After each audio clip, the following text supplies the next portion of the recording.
Hi everyone, I am Lara Friedman. I am the president of the Foundation for Middle East Peace. Thank you for viewing this video.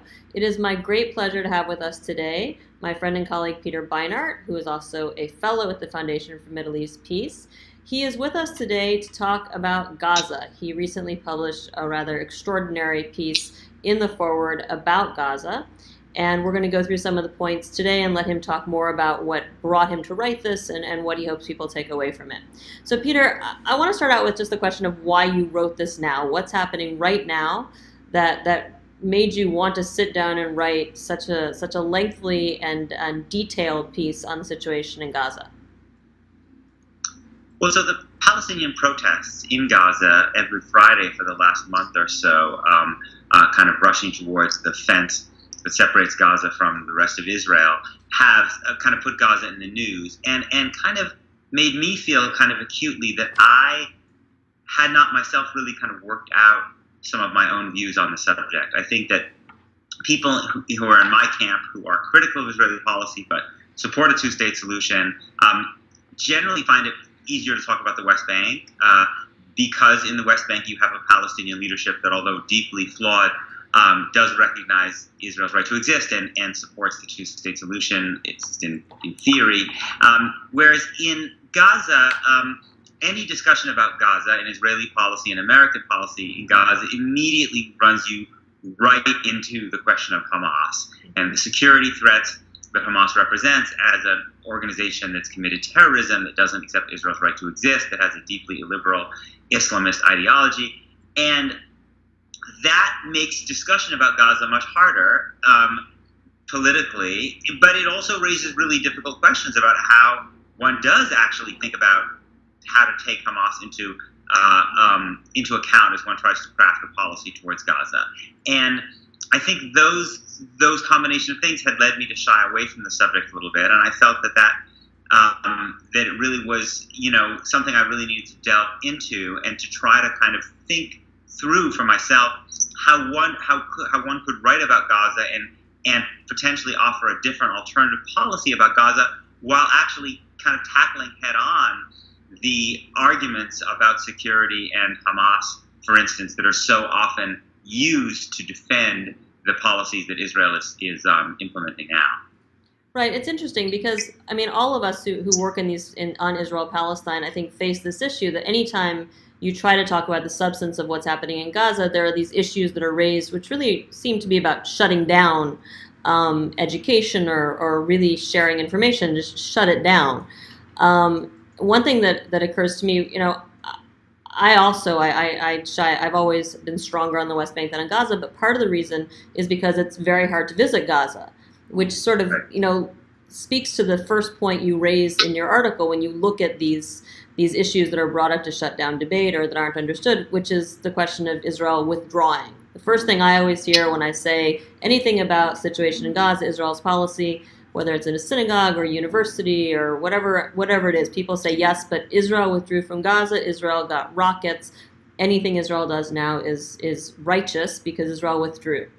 Can you talk a little bit about this idea of withdrawal? For me, access is one of the key questions that comes in here with what it means to withdraw, and has Israel ever really withdrawn from Gaza?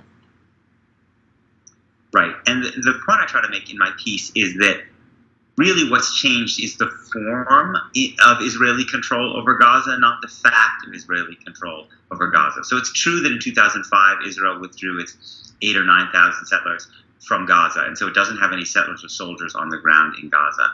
But as I say in my piece, a prison guard can control a prison courtyard without entering into the courtyard, and they could do so, and these are the ways in which Israel controls Gaza. First of all, it establishes these buffer zones inside Gaza that are off limits to people in Gaza, that you can't go right. There's an area near the fence with Israel that you can't enter into. So there's land inside the Gaza Strip. It's varied over time. It's been as much as 1/3 of the arable land inside Gaza at certain points, from which Palestinians are actually barred who live in Gaza. And it's worth noting what we're seeing in terms of where people are being right now shot.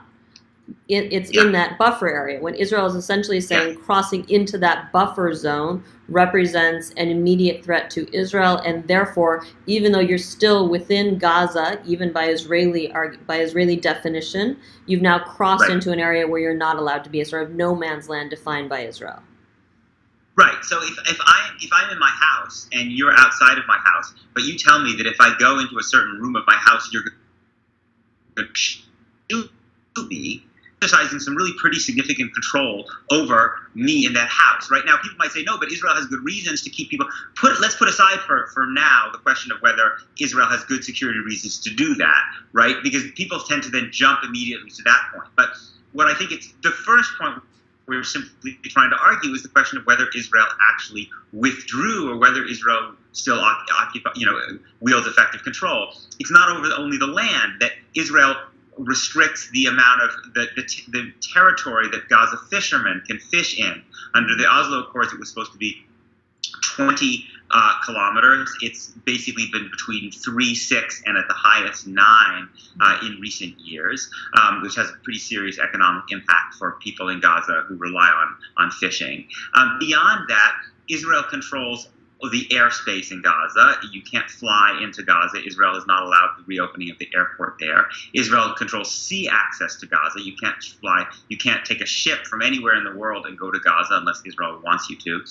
And Israel mostly controls land access to Gaza, which is that people and goods that want to get in and out of Gaza mostly are controlled by Israel. Now, there is a crossing point, Rafah, with Egypt, but even there, Israel wields a significant amount of control in terms of whether Rafah is open or not. They kind of have had a kind of de facto alliance to keep it closed, essentially, with the leadership of Egypt since Sisi took power in 2013.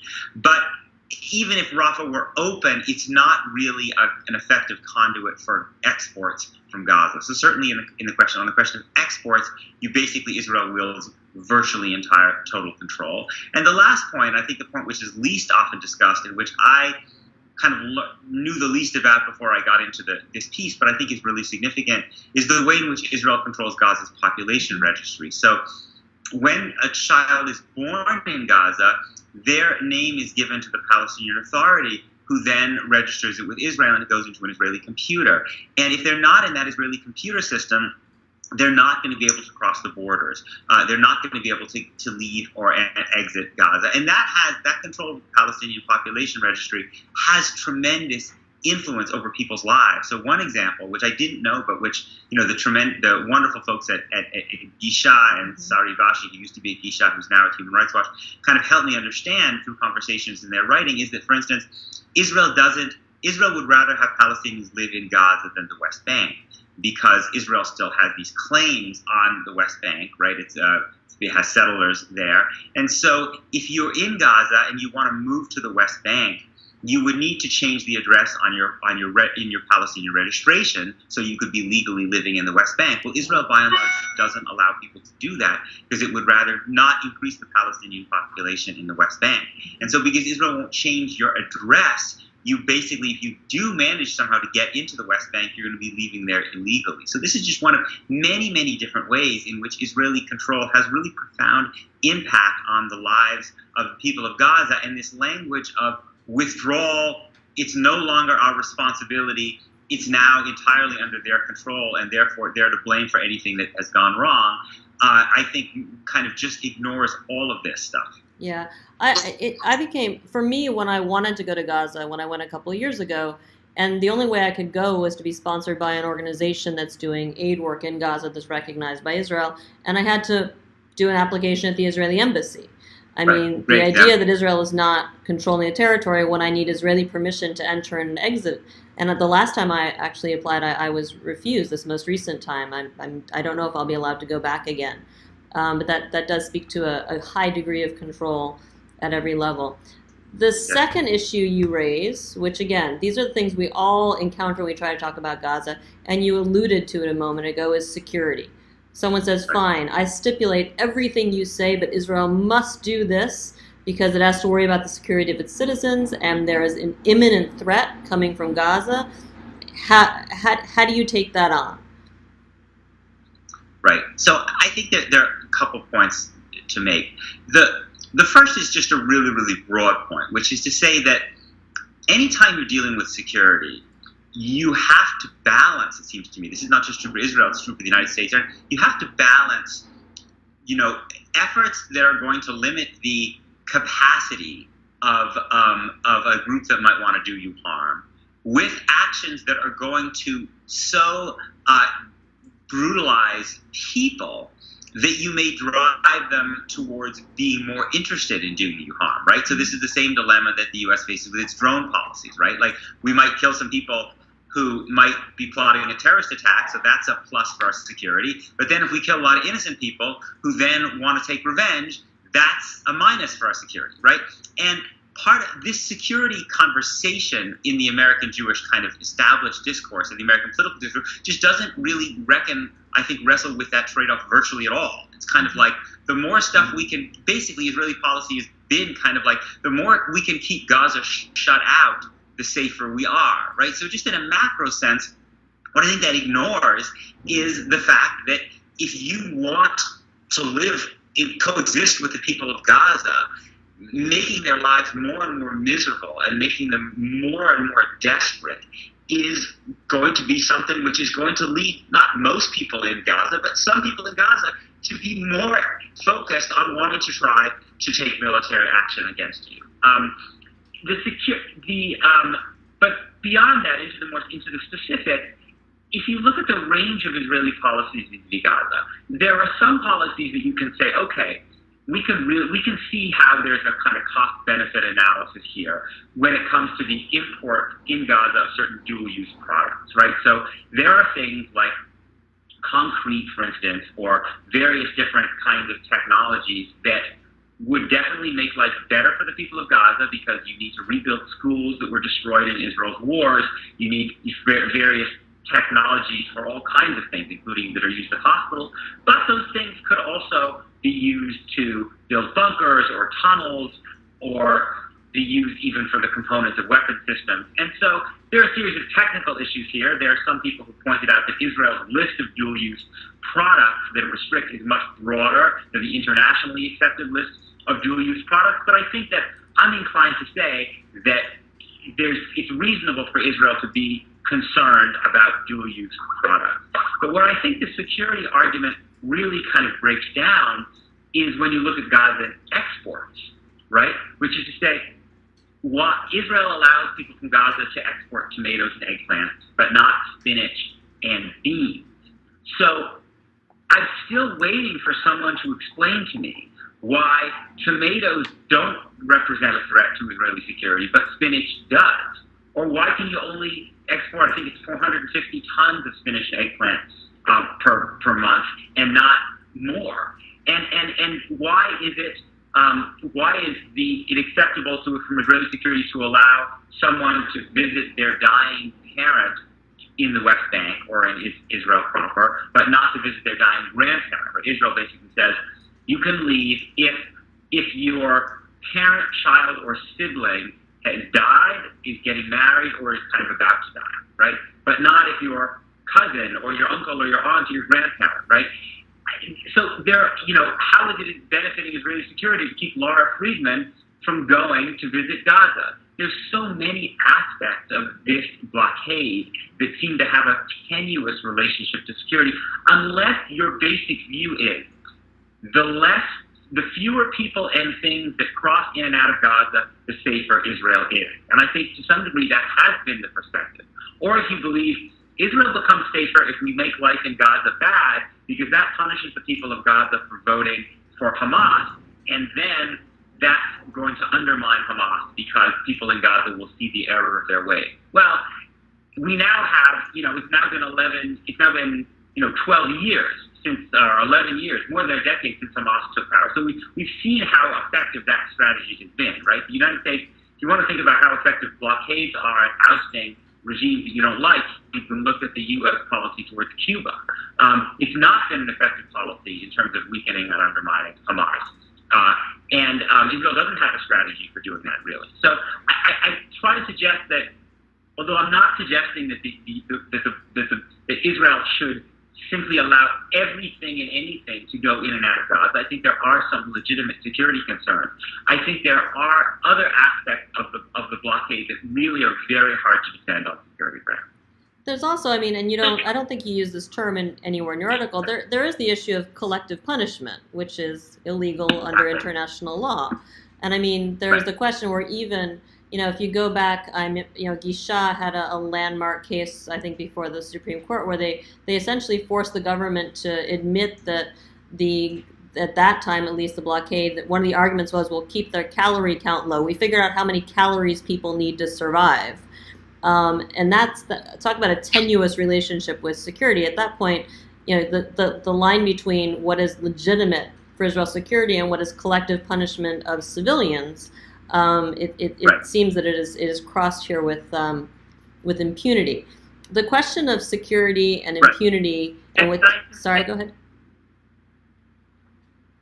Yeah, no, what makes that argument even, I think, more absurd, right? It just speaks to the kind of deep level of ignorance that, that circulates around this debate. Even if you believe that collective punishment were legitimate, which I obviously don't, why the people of Gaza? The election that Hamas won was not just held in Gaza, it was held in Gaza, the West Bank, and East Jerusalem, right? Subsequently, Hamas took control on the ground when it fought this kind of battle with Gaza. But even if it just makes no sense whatsoever. Like, it wasn't like the people of Gaza uniquely voted for Hamas. Hamas won 45% of the vote and 58% of the seats in an election that was held throughout the Palestinian territory. So why even if you believe in collective punishment, would it make any sense to only be punishing the people of Gaza? It just makes no sense whatsoever.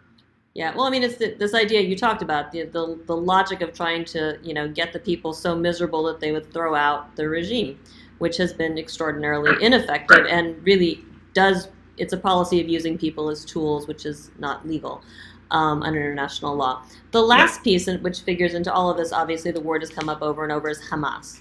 And any of us, again, who try to talk about Gaza, the first thing you hear is Hamas, Hamas, Hamas. Even when you go to Capitol Hill, you talk to people, leaders in the Jewish community, and they will agree the situation is terrible, and it pains them to see how terrible the situation is. And if only the Palestinians cared more about their children than they hate Israelis or hate Jews and would throw out Hamas, then we could improve their lives. Can you talk about that particular straw man? Because I will say it is a straw man. Yeah, so I think historically it's just worth noting, that Israel did not always see Hamas as the most objectionable Palestinian organization. I mean, Israel's view in the 1970s and 80s, which was kind of similar to the United States' view, if you remember the United States kind of supporting the Mujahideen in Afghanistan, there was this general view that kind of Islamists were more moderate than than secular nationalists at this point. And there have been even people suggested that one of the things that made Hamas wasn't created until 1988, but one of the things that allowed the Islamists in Palestinian Islamists to kind of build up a strong base that ultimately then emerged into Hamas in 1988 was the fact that they had much more freedom to organize than did some more relatively secular Palestinian groups. Now, it's definitely true that Hamas has taken a much more hardline view since 1988, when the PLO accepted Israel's right to exist and the two-state solution. Hamas has taken a much more hardline view, and they've also put out, their 1988 charter was virulently anti-Semitic. They've recently redone that charter, but have still taken a pretty hardline view about the absolute illegitimacy of Israel and the clear long-term goal of a world in which Israel does not exist. And Hamas has been involved in, a lot of terrorist actions against Israel, and they have a very deeply illiberal ideology. So I think all of those things are really true. But I think in terms of a strategy, right, nobody in the argument is not about whether we like Hamas. The argument is about what is the right strategy that both respects the dignity of the people of Gaza and their right to live a decent life, and also is good for Israel. And, I would start by noting that Israel if Israel's policy has been to get Hamas out of Gaza, that's utterly failed, right? Hamas is in, and it's deeply ensconced as they ever were. I would make a distinction between two things. One of them is Hamas's use of violence, terrorism, attacks against Israel. Israel, I believe, has the right to respond if Hamas is launching rockets at it. Now there are smarter ways to respond and less smart ways to respond, but I don't believe that Israel has an obligation to simply basically allow people to shower rockets on it and do nothing. But it's worth noting that Hamas is not the only Palestinian organization that's done that, right? Virtually every Palestinian organization at some point or another has been involved in military, violent, terrorist actions against Israel. The PLO's militias have done that. Islamic Jihad has done that. The kind of communist Palestinian groups have done that, right? So Hamas is not unique in that, but to the degree they do that, I am not denying Israel's right to respond. But I think it's worth separating that point from the question of Hamas's rejection of the two-state solution. It seems to me that Palestinians have the right to vote for political parties that reject the two-state solution.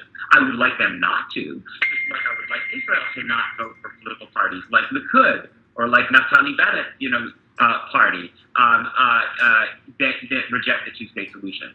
But it seems to me that if you want, one of the other ironies of the American Jewish discourse, that you know very well, is the constant decrying of the weak and illegitimate and undemocratic leadership of Mahmoud Abbas in the West Bank, right? Well, you can't have it both ways.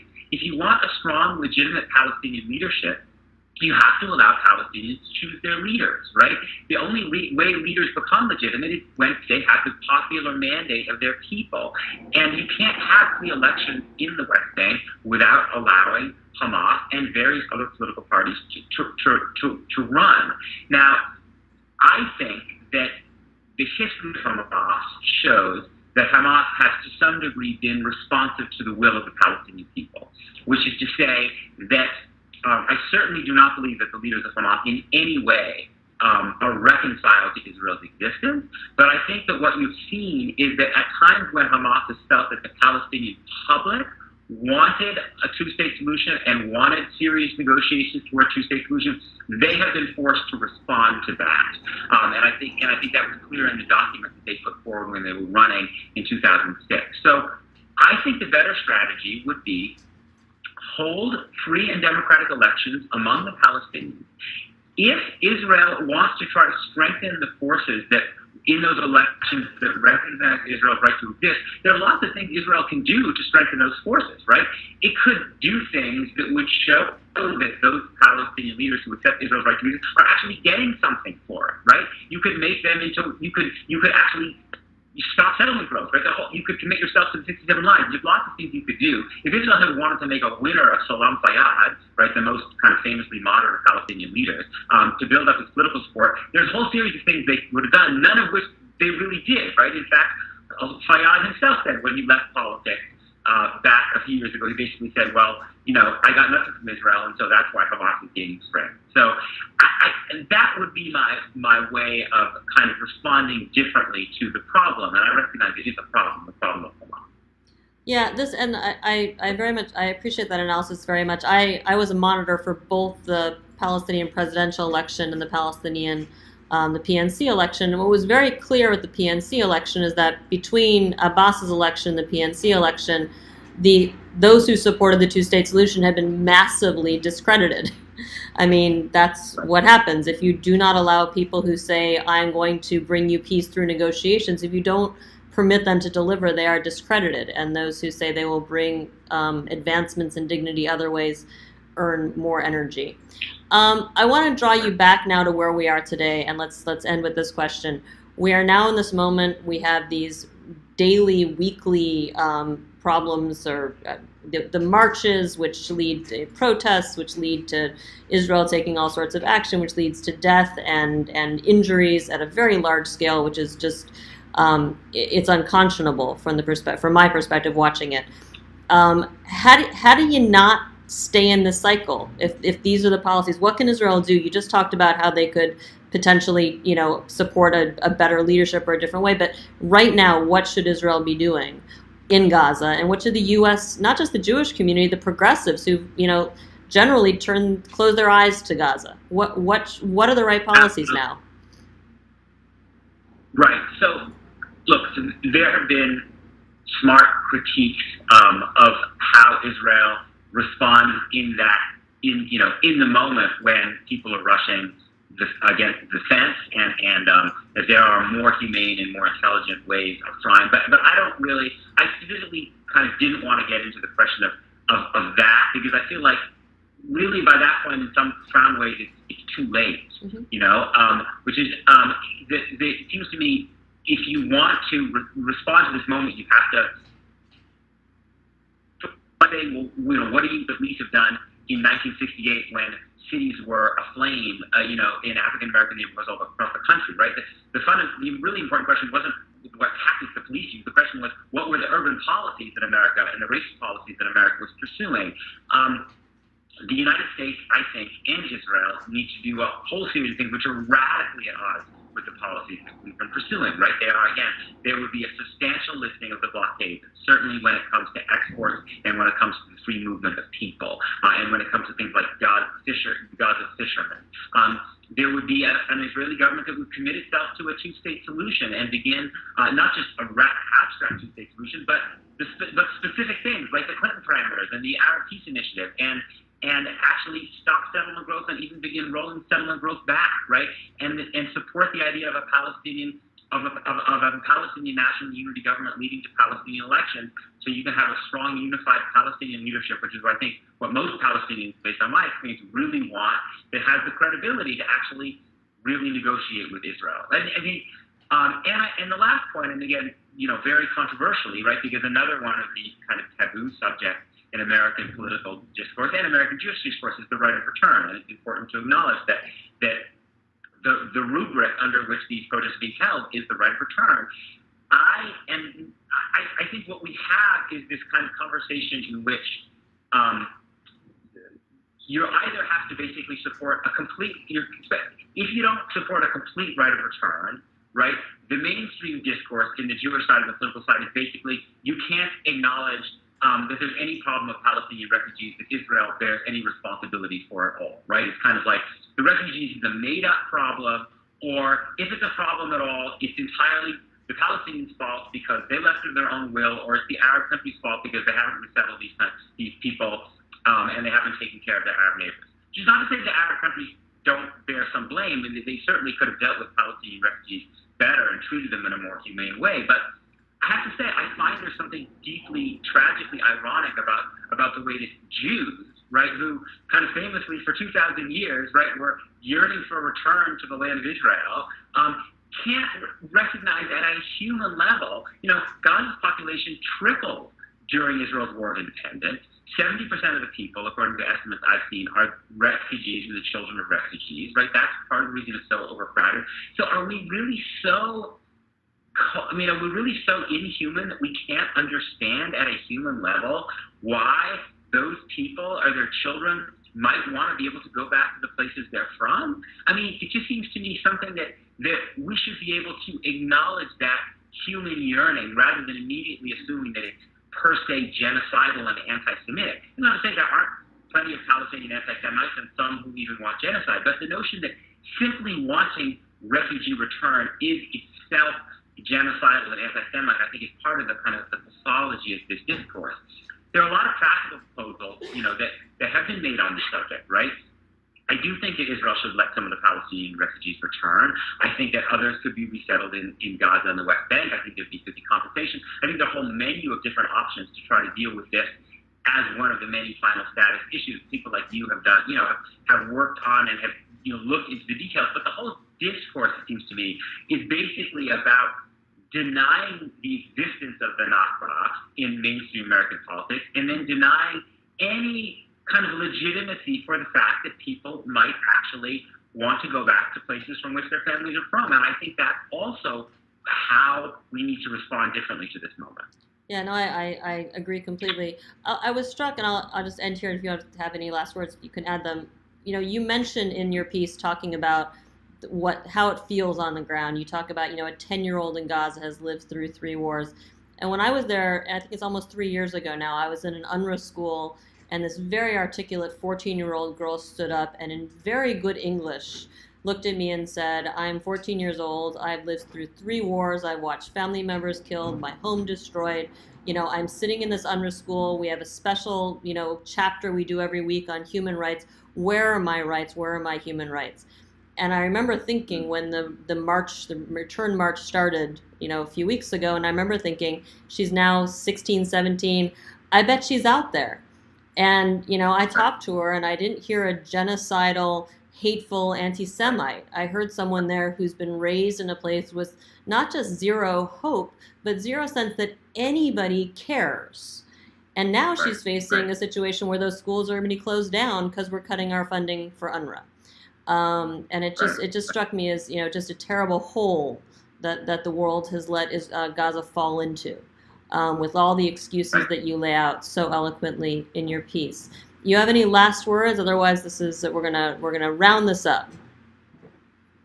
No, I totally agree. Gaza has been betrayed by Israel, by America, by many of the Arab countries now, by some degree by Mahmoud Abbas in the West Bank. Certainly does not have a benign leadership in Gaza and Hamas. And one of the things that's so poignant about this moment, I would say, is that the people of Gaza are rising up because they have nobody. Really, all they have, and one of the things that is so terrifying to me about what Israel's going to do in the coming weeks is that I feel that the Netanyahu government feels completely unrestrained. Between the way the Saudis are acting and the way the United States, the Trump administration is acting, we've always been told, you and I, haven't we, that Israel's not a country that could respond to Gandhian nonviolence. Now, the protests are not entirely nonviolent, but the idea was that Israel couldn't just shoot 1,000 people in a day, right? Because it's not that kind of country. I don't know. With no international pressure like we're facing now, I really worry a great deal about how Israel is actually going to respond if these protests continue to get bigger. And I think there's something just utterly horrifying about seeing people in Gaza having to rise up with virtually no support from governments in the outside world. And I think, we all have to try to change that. Absolutely, and those are incredibly sobering words, and I want to thank you personally for your article and for talking to us today. I hope people go to the forward and read it. We have it linked on our website, www.fmep.org. Thank you so much, Peter Beinart, and look forward to talking to you again soon. Thanks a lot, Lara.